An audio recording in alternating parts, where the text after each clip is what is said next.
Good morning. I fear that the challenges faced by Europe pale by comparison by the challenges that the Middle East faces today, truly. I think this is one of the most dangerous moments in the modern history of the Middle East. No, I take it back. This is the most dangerous moment in the modern history of the Middle East. Since the colonial powers set up the borders in 1916, almost a century ago. I think, and I know we are distracted by terrorism and the Islamic State and what have you. What we are witnessing in the modern Middle East in the past 6 years or so is really a revolutionary process. A revolutionary process that's still unfolding before our eyes, with implications to the very survival of the modern state system, and with also implications for regional and global security. Both the refugee crisis that my colleagues have mentioned and terrorism are byproduct of this particular revolutionary process that has been unfolding in the Middle East, particularly as a result of the neglect of the modern Middle East by Europe, and also as a direct result of the constant intervention by the great powers in that part of the world for the wrong reasons, unfortunately, as opposed to good reasons. I think although there's a great deal of dust, and yes, we are blinded by the dust, because it's going to take many years, if probably a few decades, for the dust to settle. But let me here try in a very brief, I don't have the time, briefly and simplistically to basically try to explain or try to make sense of the drivers behind the violent turmoil that's shaking the very heart of the Arab East, the Mashriq, the Arab East to its very foundation. I think if you ask me if there is one term, if there is one concept to explain the condition of the modern Middle East, particularly the Mashriq, the Arab East, I would borrow a term or a concept from a radical Italian theorist, Gramsci, and say it's an organic crisis. What my part of the world is facing is an organic crisis. You might say, what do you mean by an organic crisis? It's a multifaceted crisis, a crisis that encompasses both state and society. I don't have the time to really talk about statistics and numbers, and you all know the numbers, most of you, the numbers and the statistics, that basically the pauperization of a large segment of people. But again, if I were to simplify, I would say it's a massive developmental crisis. Massive developmental crisis. Failure of state making and state building, both economically, politically, and institutionally. Both economically, politically, and institutionally. I mean, think of our obsession now with the so-called Islamic State. We are literally obsessed. In fact, if you want to understand the rise of the Islamic State, or the various elements or affiliates of Al-Qaeda, or the sectarian militias, tribalism, ethnic groups, parochial groups, how do we make sense of these local, you might say, anti-hegemonic forces? They are symptoms of the organic crisis. They are symptoms of the fragility of the state system. They are symptoms of the creeping sectarianism that has ravaged the heart of the Arab and the Islamic world. They are symptoms of the fierce Cold War raging between Saudi Arabia on the one hand and Iran on the other hand. And this particular, as you well know, this particular, Cold War, even though it's about power, it's about politics, it's about influence, it has taken sectarian connotation. It is basically devastating Arab societies. It's poisoning the veins of Arab and Muslim politics, not just Arab politics, Muslim politics. Just to give you an idea, when we talk about the Islamic State, I'm not concerned about the Islamic State as such, because whether you're talking about 20,000 fighters or 30,000 fighters, the so-called Islamic State will be defeated, make no doubts about it. That's not the question. The reason why the Islamic State is dangerous because the Islamic State and other Al-Qaeda affiliates and anti-hegemonic movement trying to fill what? They're trying to fill vacuums. Not only a vacuum of, security, we know what exists. It's a vacuum of ideas. It's an institutional vacuum. What ISIS or what the Islamic State is trying to do is to offer a different alternative, an alternative to the failed state system. And that's why the Islamic State and other similar groups are very dangerous. Let me give you briefly what I mean by that. The first video ever released by the Islamic State was in June 2014 after the capture of Mosul. Mosul is the second largest Iraqi city. And the video was called, in Arabic, Kasr al-Hudud, demolishing borders. In this particular video, ISIS said, we are the vanguard to destroy the Sykes-Picot Agreement.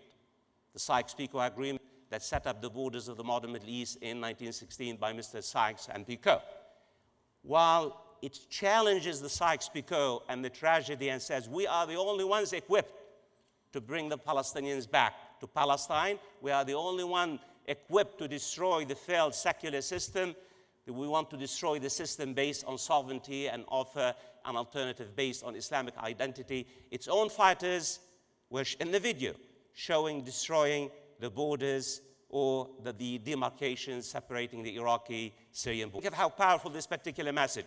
Here is ISIS promising millions of Arabs and Muslims, we are the only vanguard, not only to destroy the failed state system, but destroy the Sykes-Picot Agreement and establish a new authentic system in a particular vision.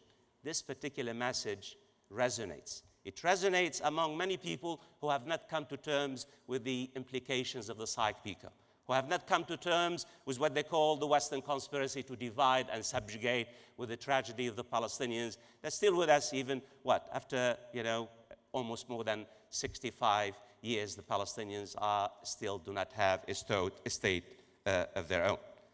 A critical point to highlight here, I don't have much time, is that in a way, if you want to understand the rise of the so-called Al-Qaeda Central in the mid-1990s, Al-Qaeda Central was a byproduct of the global rivalry. Al-Qaeda Central was not about Islam. Al-Qaeda Central was about the Cold War.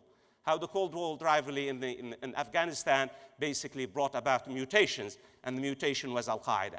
If you ask me the same thing, what's the most important driver about the rise of the Islamic State? Even though the fragility of the state institutions, even though you might say the organic crisis, the most important Islamic State are geostrategic, regional rivalries that have allowed this particular, basically social, political, and religious movement to blend with communities, local communities. Communities, in particular Sunni communities, that feel persecuted for whatever reason in Iraq and Syria, and now it's spreading, and again, the Cold War between Saudi Arabia and Iran. This is the most important factor. Final point, I want to move on, and I think because my colleagues have spoken about Syria. Syria is very important. Syria is very important because it has given, not just ISIS, we have not said a word about Al-Qaeda and Syria. In fact, Al-Nusra Front, my take on Al-Nusra Front is going to outlive ISIS in Syria for many years, unless a particular peace settlement is found in Syria. Syria is very important because it has given Al-Qaeda and Nusra Front and ISIS strategic depth, resources, financial resources from regional powers indirectly. There is no conspiracy here. We know what the strategy of the local powers. They wanted to bring the temple down. They wanted to get rid of Assad. They opened the borders, resources, billions of dollars. So what Syria has given has an ISIS strategic depth, economic resources. Most of the 30,000 foreign fighters who have come to Syria have come, foreign fighters came from certain particular borders in Syria as a result of this geostrategic struggle that's taken place in Syria. But Syria is also important because what it tells us about the shifts in the global configurations of forces. And here, my colleagues have mentioned that the United States now is no longer as involved, no longer as engaged. Retrenchment is the key word, keeping a healthy distance from the Middle East, avoiding military ventures, very costly military ventures that have cost the United States a great deal in blood and treasure. And here you end up with what? Again, the reason why Syria is very important because Russia is basically trying to fill this particular global vacuum of power. Again, I don't say anything new. Russian military intervention has changed the balance of power in Syria, has shifted the diplomatic priorities. Are we talking about now about the future of Assad? Are we really talking about a serious, genuine transition of power with full executive authority? Even the United States now accepts the reality that Russia determines, Russia defines the rules of the game in Syria, both on the diplomatic front and also in terms of the military balance of power, even though there's a great deal of talk in the United States about the plan. This is more conceptual because we know where Barack Obama's heart is. Barack Obama's heart is neither in Syria, nor Iraq, nor in the Gulf, is somewhere else. In his eyes and the foreign policy elite, America's future lies somewhere else. I want to conclude, I have less than a minute, by saying that the stakes in the Middle East, Europe has much more bigger, greater stakes in the Middle East than either Russia and the United States. I'm not saying anything original here. That the Middle Eastern fires or flames of the Middle Eastern fires have reached European shores. The reality is, I mean, some of you are going to say, well, look, Europe is inward looking. Europe is not interested. But the reality is there is an umbilical cord, as we have discovered the hard way, sadly, and as my colleague said about the fact, the neglect that this particular part of the world has been treated by Europe. And the reality is here we're talking a century after the making of the modern Middle East, a century, 1916, 2016. And I think there is a moral and political responsibility on the part of Europe to really think strategically in terms of a strategic, coherent blueprint. Nobody is talking about money, people.